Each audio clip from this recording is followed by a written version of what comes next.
A lot of this isn't going to make sense to you, and I'm sorry about that. I'm just going to start at the beginning, with the house.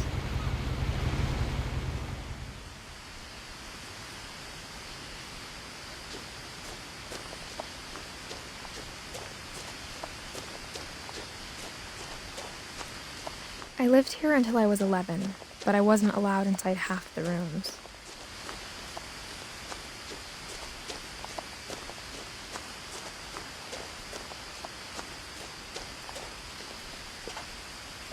Inside the mailbox were bills from 7 years ago, marked urgent, open immediately.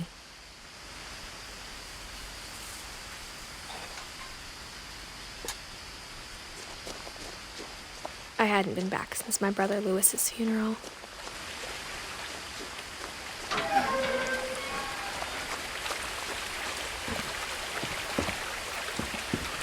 In her will, my mother left me a key, but didn't tell me what it unlocked. Maybe she thought I'd know, or she thought that the mystery would be enough to bring me back.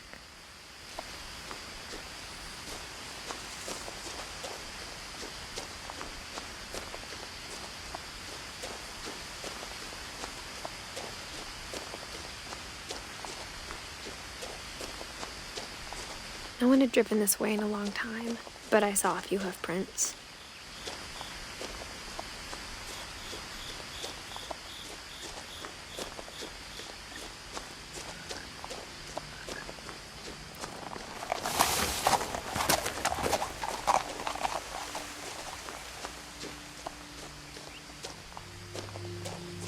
The truth is, even after I inherited the house, I never thought I'd come back to it. But now I had questions about my family that only the house knew the answers to.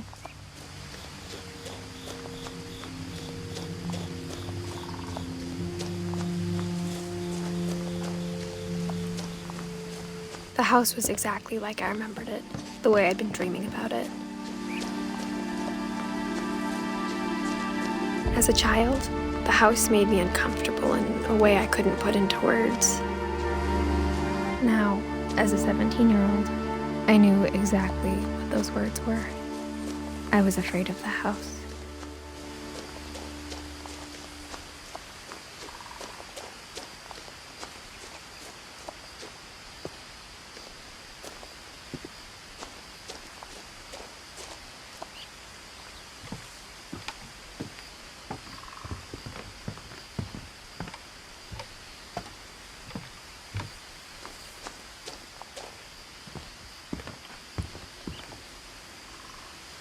I hoped the key might unlock the front door. It didn't.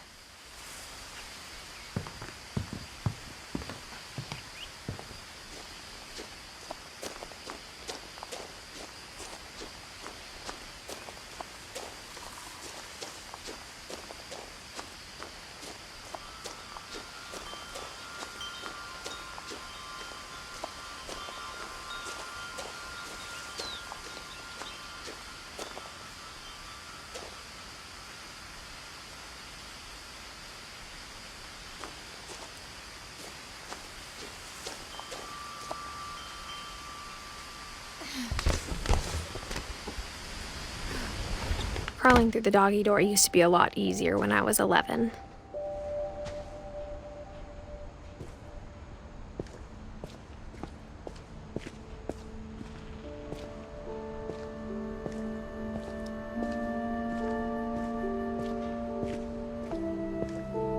For the first time in years, I felt like I was home.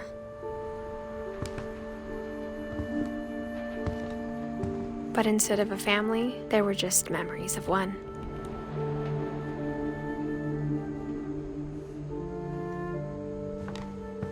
Like how after Lewis started working at the cannery, we all got sick of eating salmon, except our cat, Molly.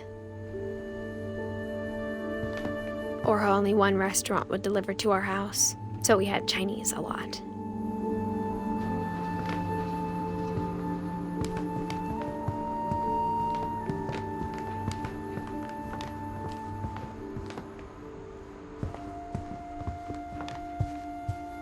The table was still a wreck from the night we left.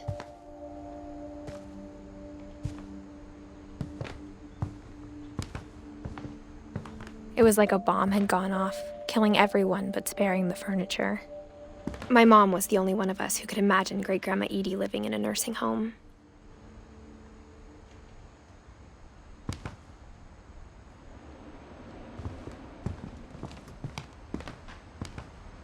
Nothing in the house looked abnormal.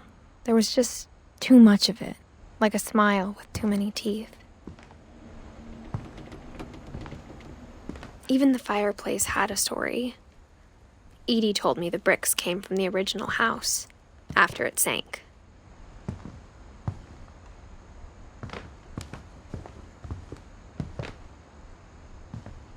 Mom always told me to stay out of the basement, so I wasn't too surprised when the key didn't fit.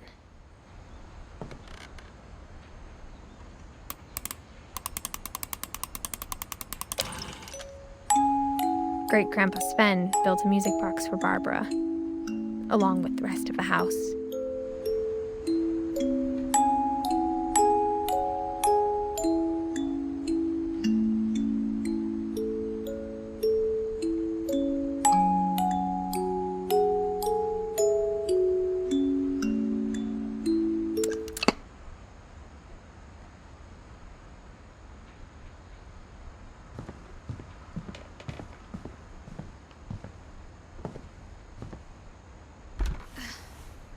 Edie told me once that every Finch who ever lived is buried somewhere in the library.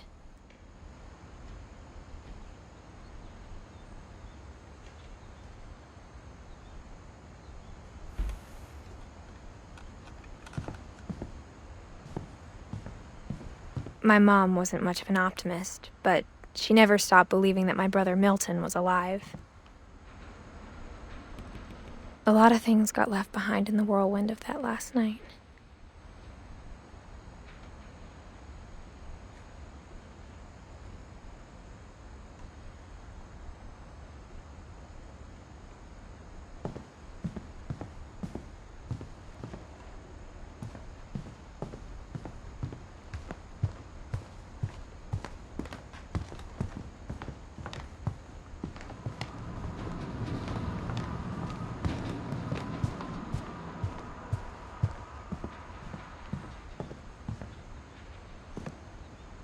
After Milton disappeared, Mom sealed up all the bedrooms.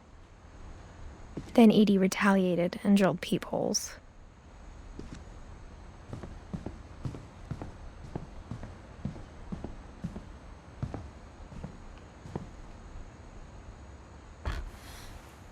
My Grandpa Sam spent 7 years sharing a room with his dead brother, Calvin.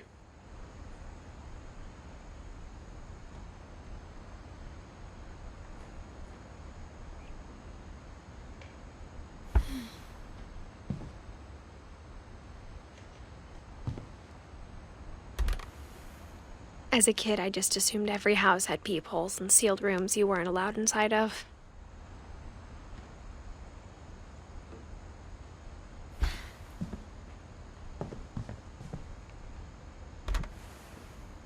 The last time I was in Edith Sr.'s room, I was 10 and she was painting my portrait.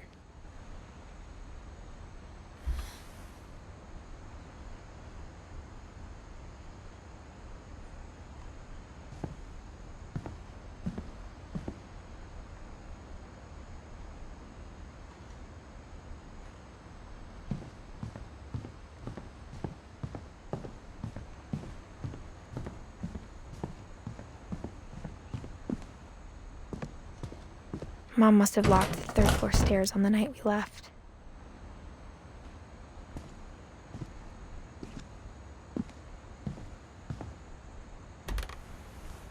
Barbara was a child star for 2 years, until America grew out of it.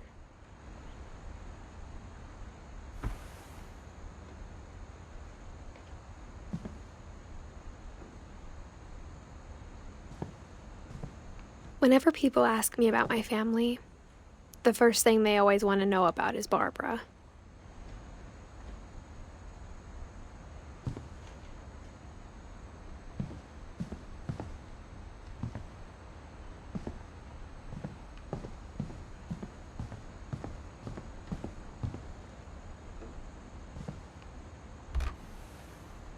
Molly always seemed like a girl I could imagine being friends with, if she hadn't died in 1947.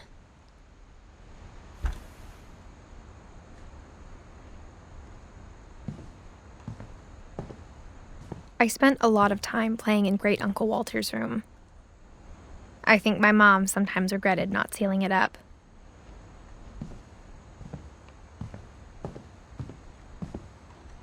Lewis told me there were secret passages, but I never believed him.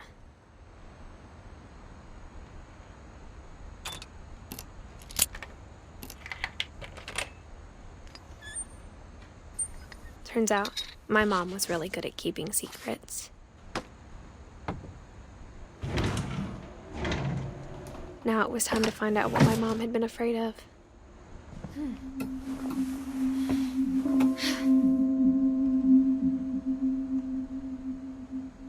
From the paintings on the wall, it was clear my brother Milton had been here before me.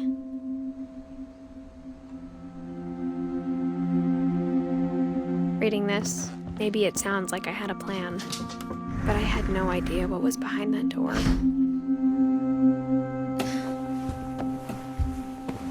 Just like I had no idea where all this was gonna lead.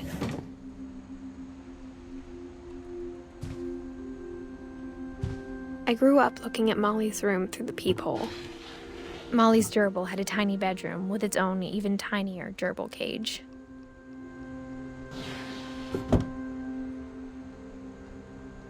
Being inside for the first time, I felt like I'd stepped behind a painting.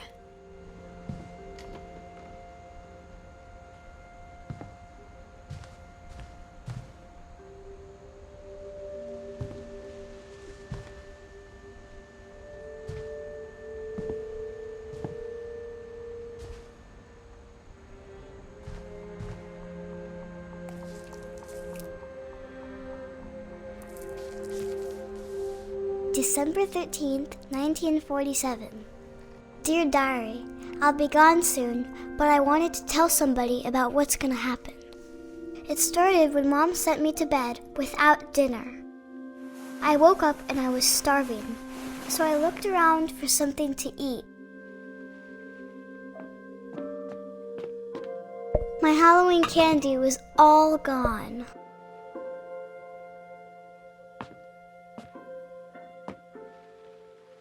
The gerbil food was dry, but I didn't mind it.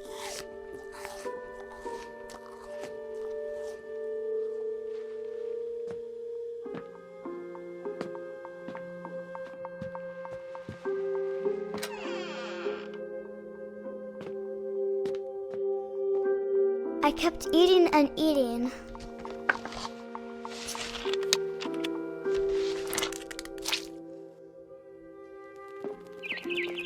Then I heard chirping outside my window.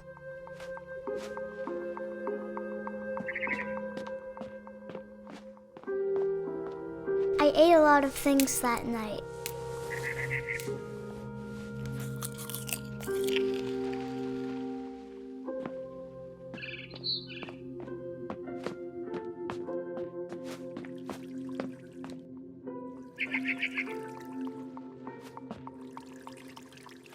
I thought about eating Christopher, but I held back.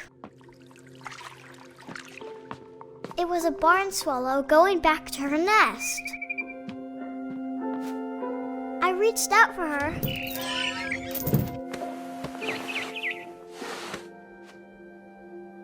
And suddenly,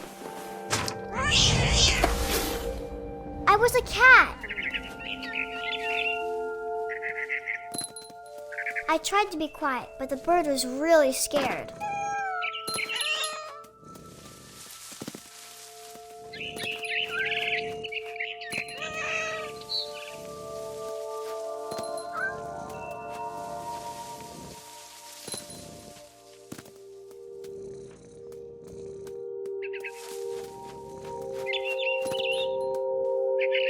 The babies were all gone.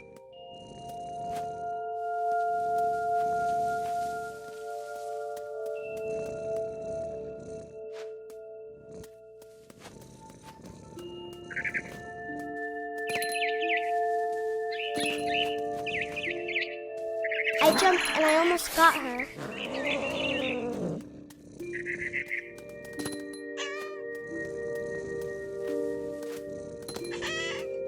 now I was up in the big tree.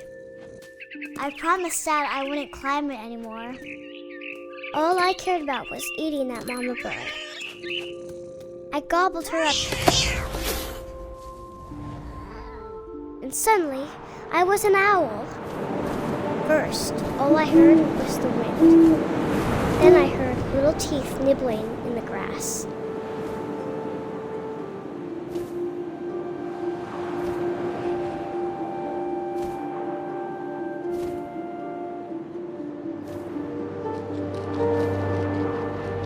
Rabbits.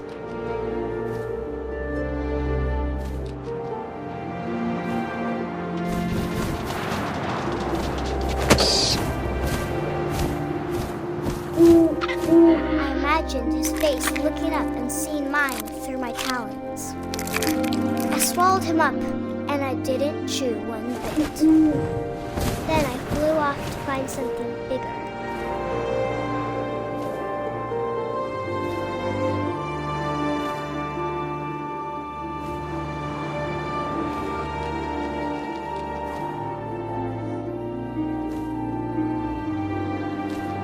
A mama rabbit.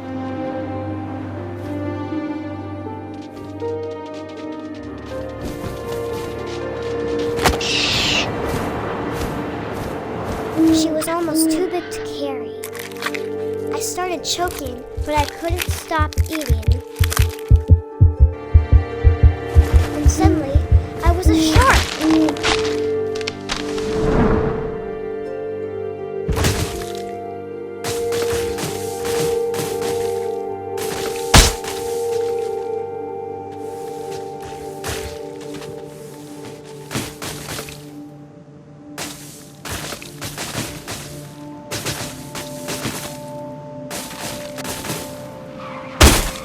I rolled off a cliff and into the ocean.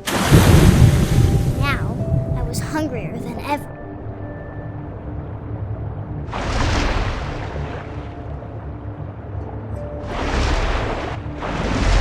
I wanted fat, juicy seals.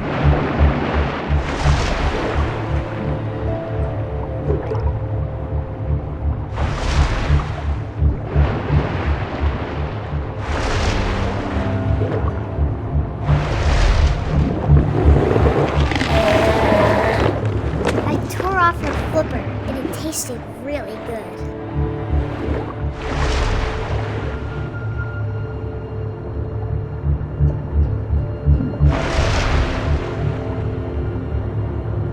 I grabbed on tight. When I was so hungry, I jumped out of the water. When I opened my eyes, everything had changed.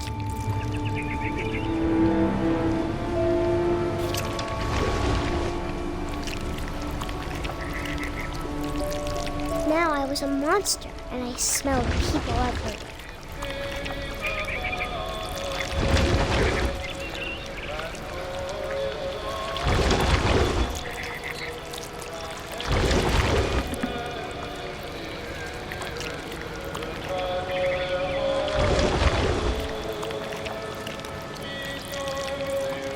I was big, but I moved real quiet.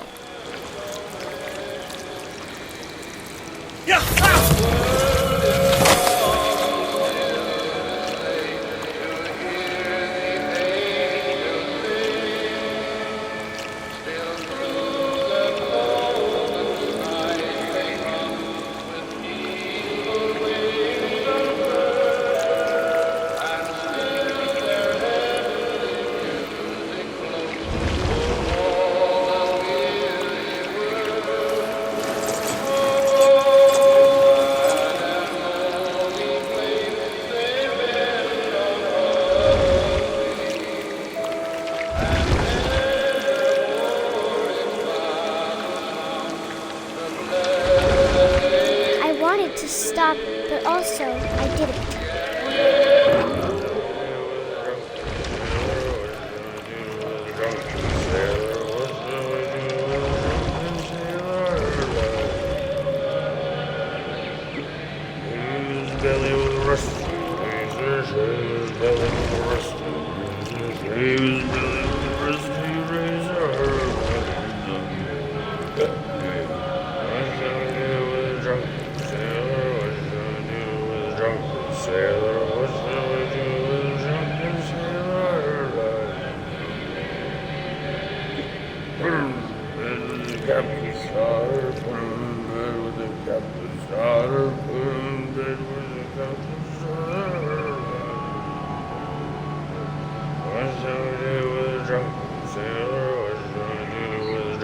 sailor, what shall we do with a drunken sailor lad?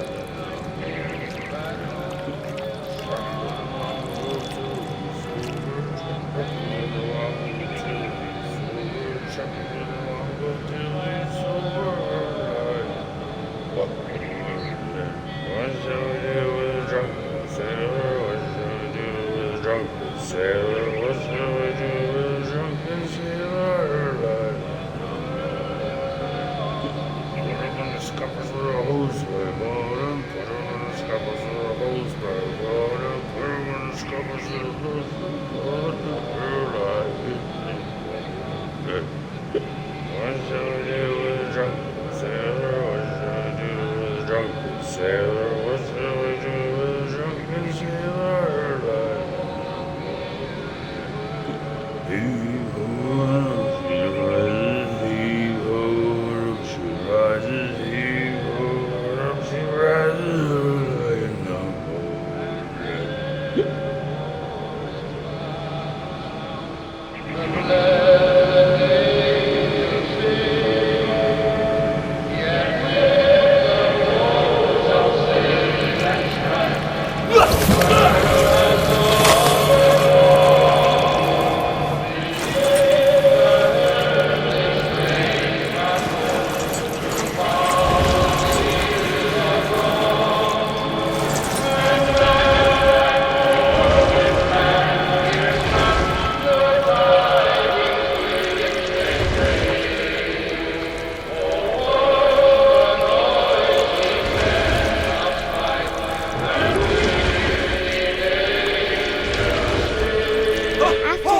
Passenger, I was still hungry, and across the water I smelled something new, something I had to have, so I swam towards it.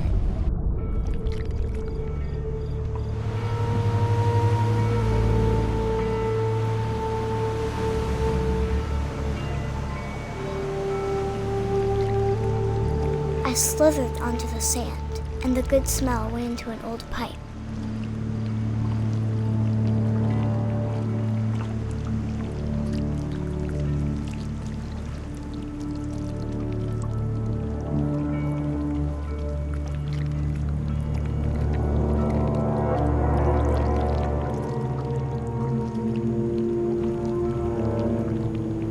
I got closer and closer.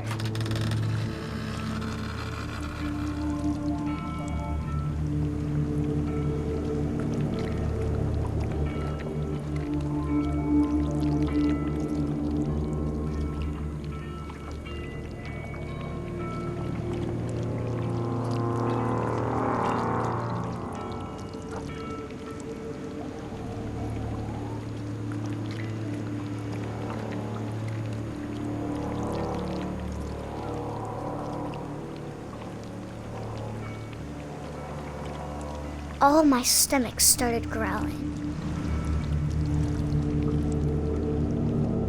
And suddenly, I was me again. I held my breath for a long time, but I couldn't hear anything.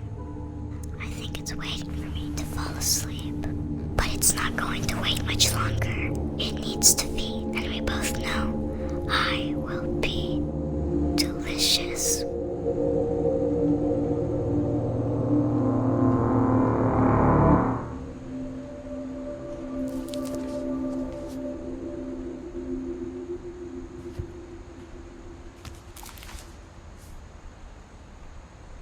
I'm not sure if I believed all of that, but I'm sure Edie would have.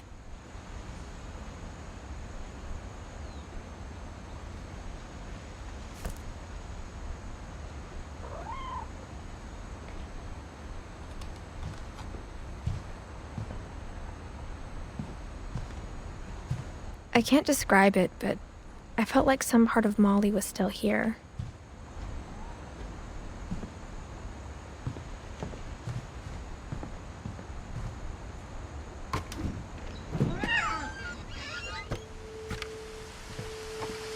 This will be obvious later, but my mom never told me any of these stories. Edie would have, but Mom didn't like bringing up the past. Though, when we adopted a stray kitten, She was the one who named it Molly.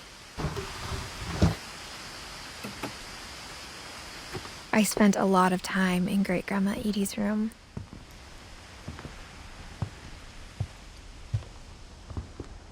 Her room was like a museum.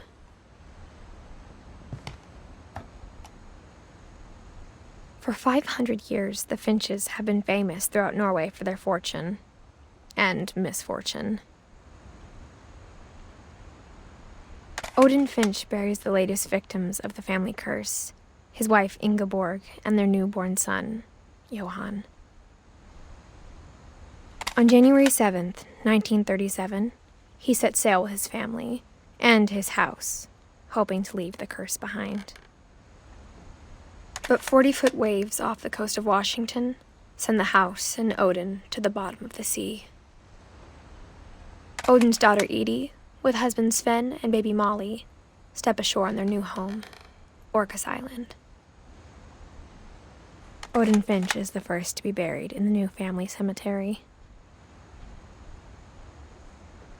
His daughter Edie is already dreaming of a new Finch house.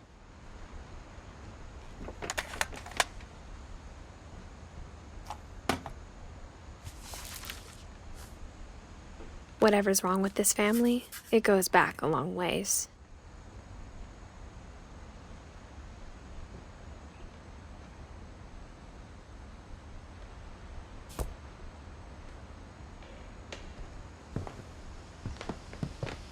Louis died a week before we left, but Edie had already started to memorialize him.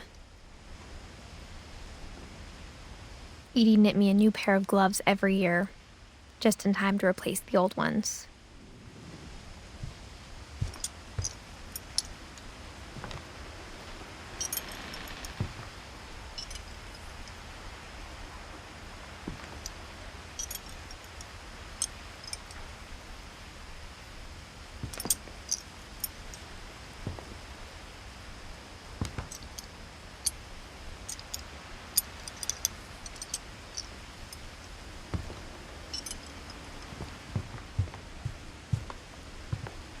Edie gave a big interview about a mole man living under the Finch house. My mom was furious.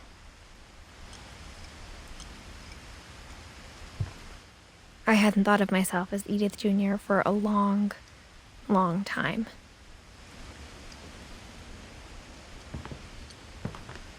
One summer, they evacuated the island, but Edie refused to go. For a few weeks, she was a celebrity.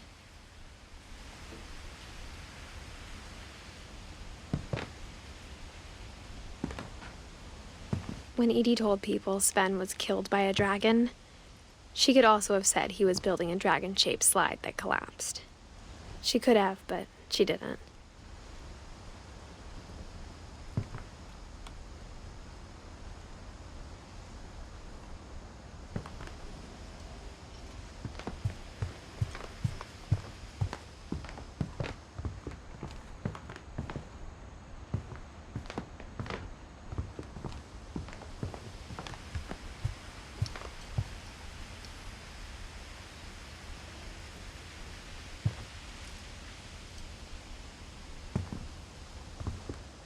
Even in her 90s, sometimes Edie seemed a lot younger than my mother.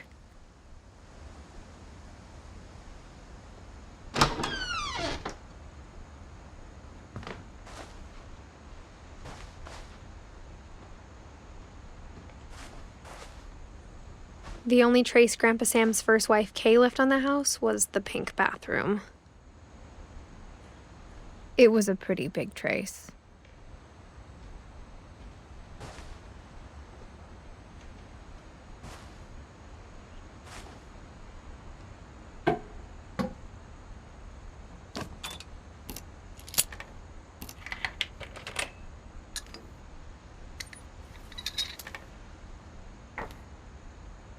There's a secret in this bathroom. It's in the last place you would look. It isn't in the cupboard. It's hidden in this book.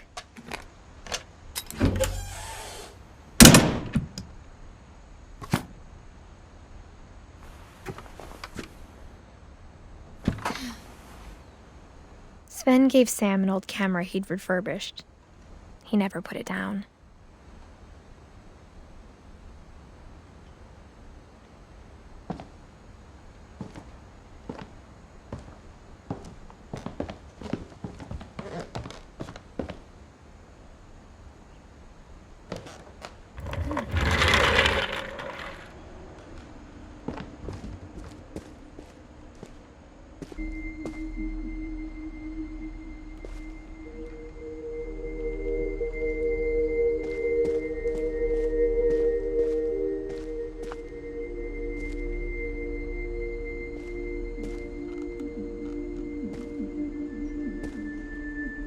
I knew Grandpa Sam had a twin, and that he never talked about him.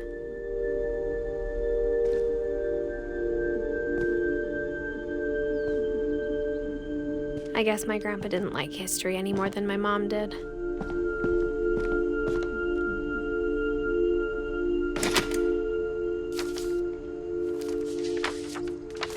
How I Want to Remember My Brother by Sam Finch.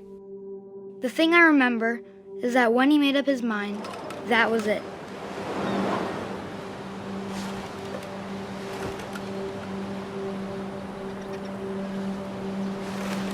My brother said he'd die before he ate another mushroom, and he did. At Barbara's funeral, we swore we'd never be afraid again, and he wasn't. I think Calvin always wanted to fly.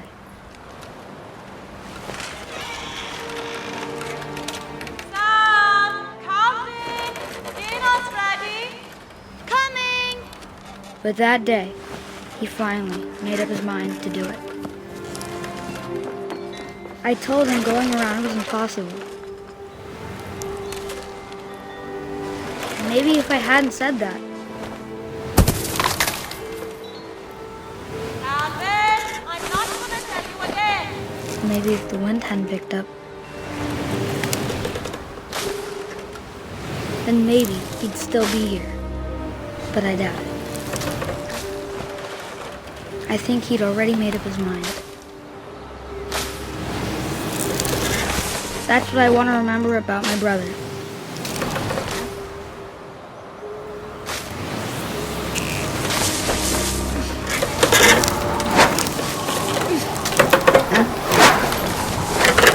The day he made up his mind to fly. And he did.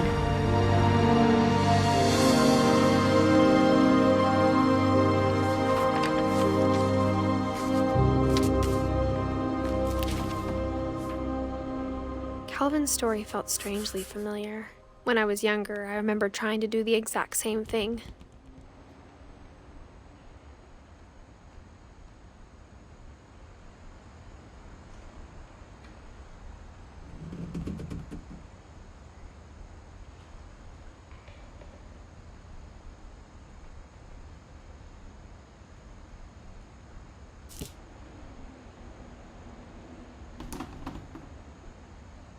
After the funeral, Edie roped off Calvin's half of the room. Mom said Grandpa Sam enlisted at 18 and never set foot in the room again.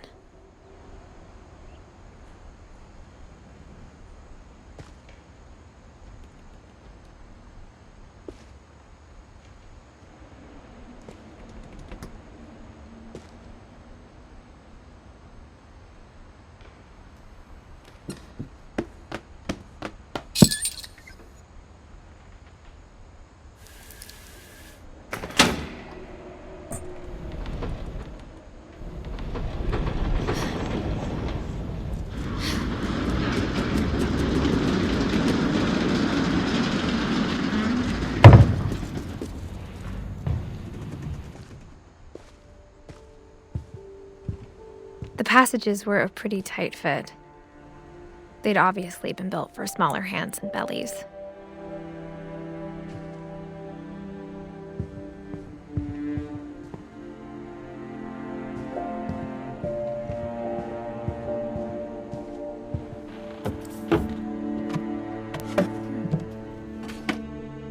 Growing up, I always thought of Barbara as a child star.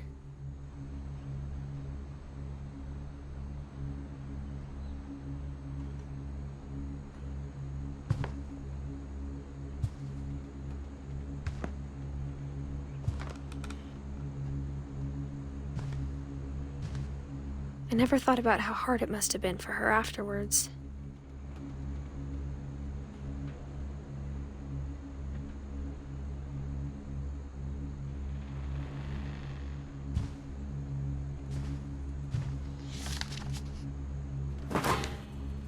Of all the stories people wrote about Barbara's death, I'm surprised Edie saved this one.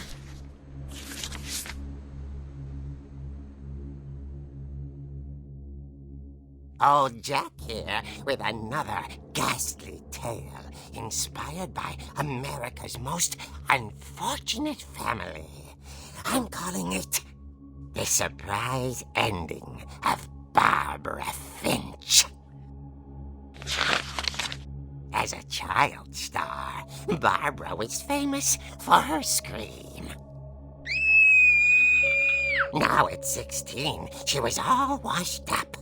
A has-been. But in a lucky break, she'd been asked to perform her signature scream at a local convention for monster movie fans. It was just the boost her career needed. Unfortunately, her scream hadn't aged well. Getting better. I think you just need the right motivation. Her biggest fan and current boyfriend, Rick, was about to demonstrate when... Now that was a great scream. It was Barbara's father, Sven. He'd slipped into a table saw and had to be rushed to the emergency room. So Barbara got stuck babysitting her youngest brother, Walter.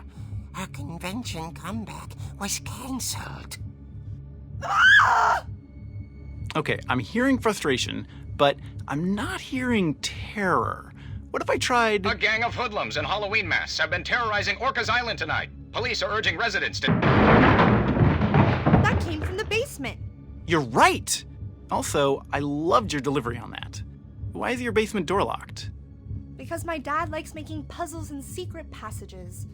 There's a key hidden in the music box.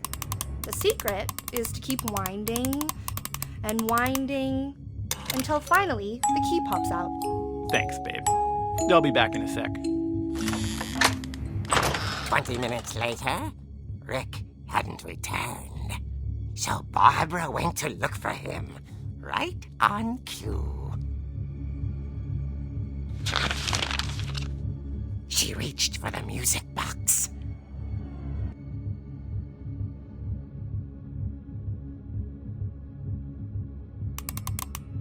And as she wound the key, she listened for Rick, but the house was silent.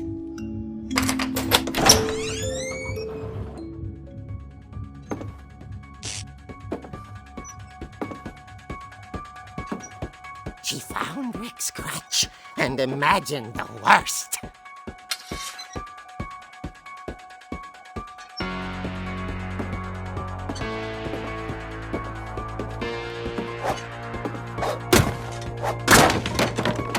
The gang's leader is the infamous Hookman killer, Dr. Carl Hamill, who impaled and then ate his family 10 years ago tonight.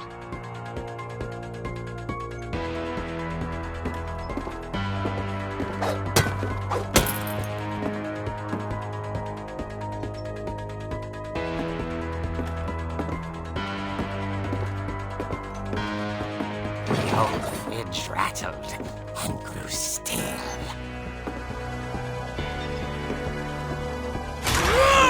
Oh dear! Oh! Rick? Barb, relax. I was just trying to scare you to help you find your scream. Well, I'm not scared, Rick. I'm furious. Then act furious. All I'm getting from you now is that you're hurt and confused and you're... She threw him out, but she kept a little something to remember him by. Barb, have you seen my other crutch? And she was still holding it when she fell asleep watching the late picture show. Hours later... Barbara! Walter, what's going on up there? Ah! Okay, I'm coming up, but if this is a trick, you're dead, Walter.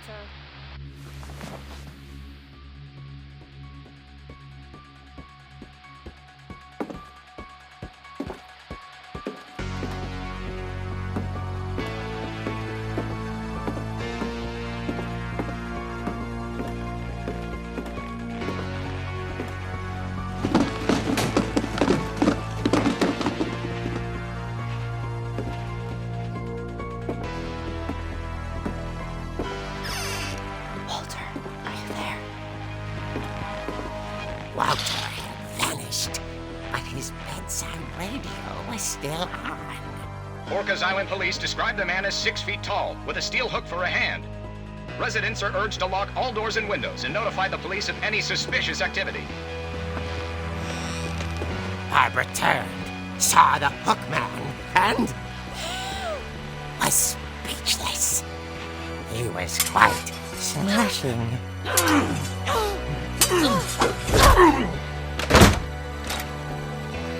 And he was. He couldn't get enough of Barbara. Okay, Barbara, there's gotta be another way out of here. That night, she played her part beautifully.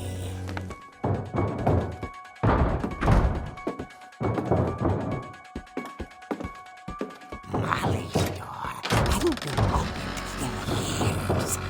The hinges grow.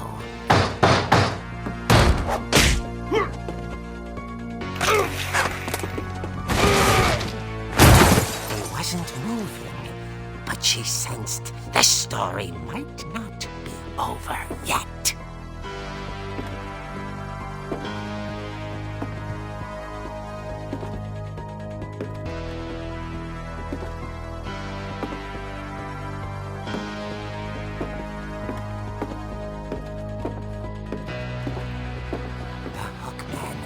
Vanished. She listened for his breathing, but all she heard was...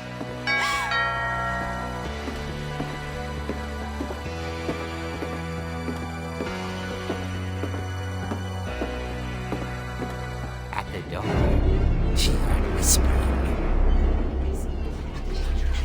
It was coming from inside the house.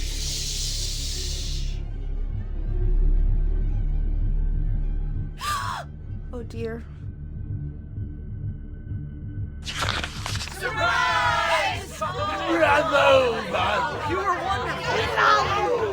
monsters had come to surprise her. For Barbara, it was a dream come true. Then she saw what kind of monsters they were, and she realized what was about to happen. She was going to be famous. And with her final breath, Barbara Finch gave the performance of her life.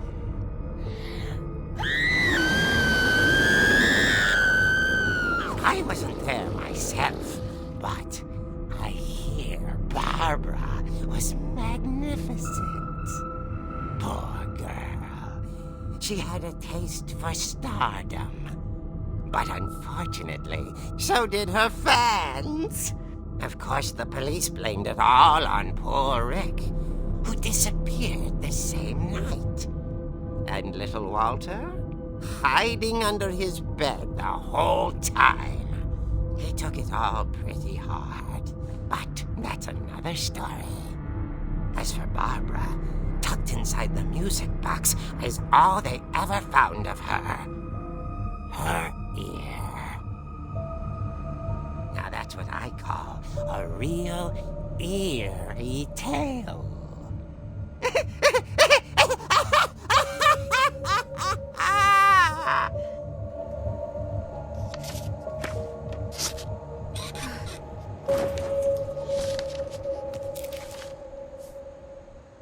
Edie told me all Barbara wanted was to be remembered, as absurd as that comic was. Maybe what Edie saw was a happy ending.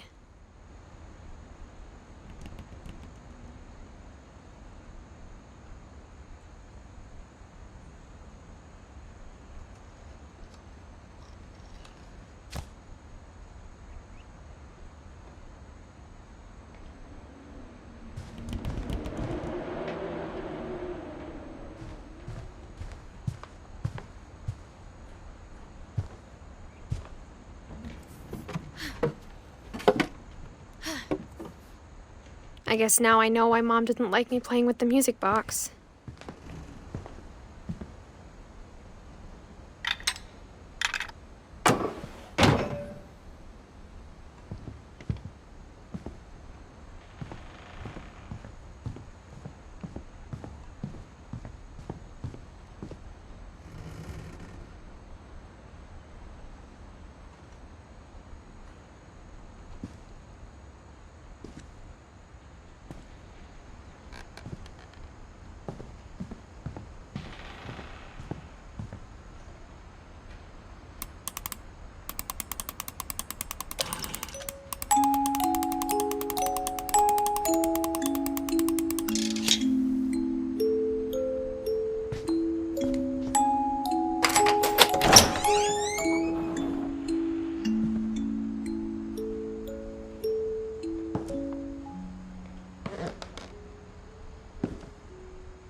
Mom said the basement was off limits, unless I wanted another tetanus shot.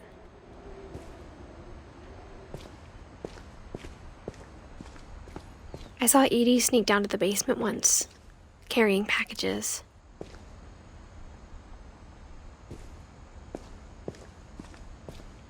I thought maybe she was hiding presents.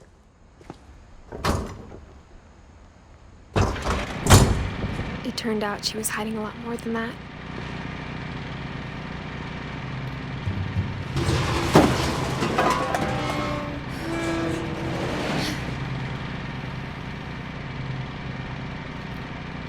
I remember asking Mom once about where Walter had gone. She said after Barbara died, he got as far away as he could.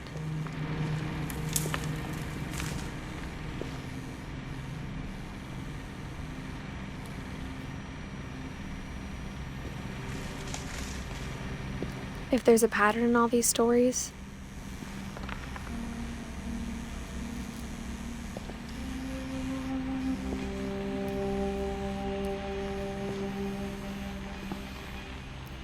I think it's that none of us has gotten very far.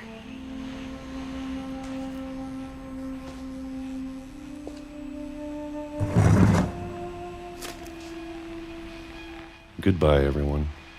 I can't believe I've been down here for 30 years. On that first day, after the shaking started, I didn't think I'd survive a week.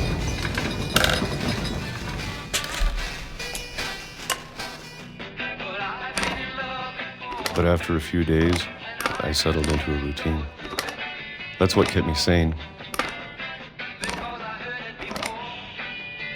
Having a schedule, living for today. I always expected to be dead tomorrow. But if you wait long enough, you get used to anything.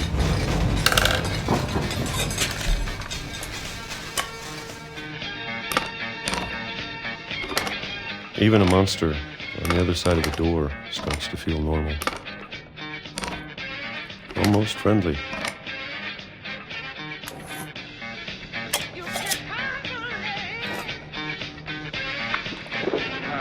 And then one day, everything just stopped.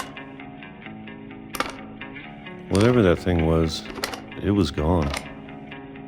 Maybe it got tired of waiting. Or maybe I just got tired of being afraid.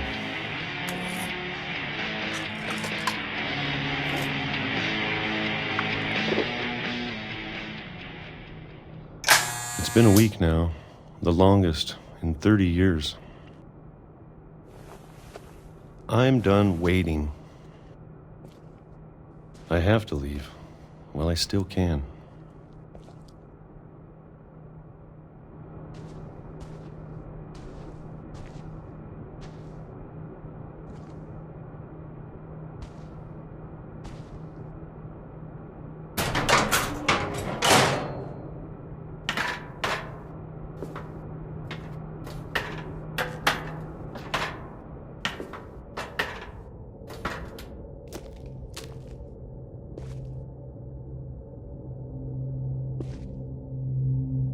I know it's out there somewhere. Whatever killed Barbara and Molly and Calvin. Maybe this is all a mistake. But I need to stop living the same day, even if it kills me.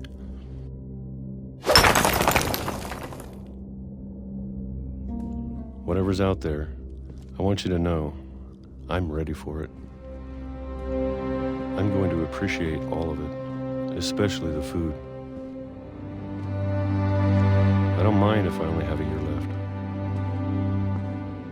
or a month, or a single week.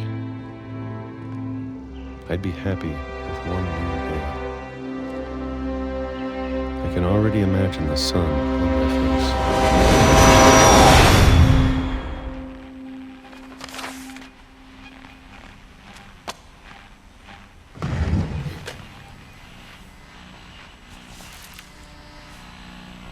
Walter died when I was 6. I can't believe my mom never told me he was down here.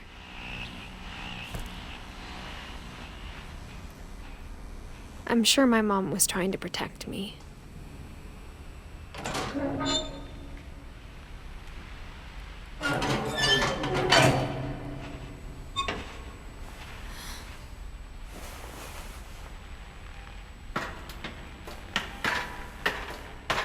Maybe she was afraid I'd end up like Walter.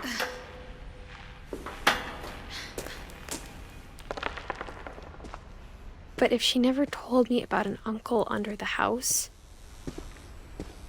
I can only imagine what else she was hiding. I don't want to make the same mistakes she made.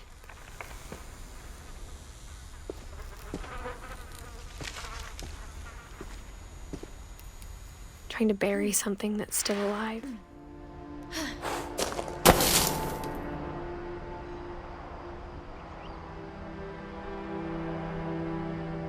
Now that there's only one of us left, or maybe 2,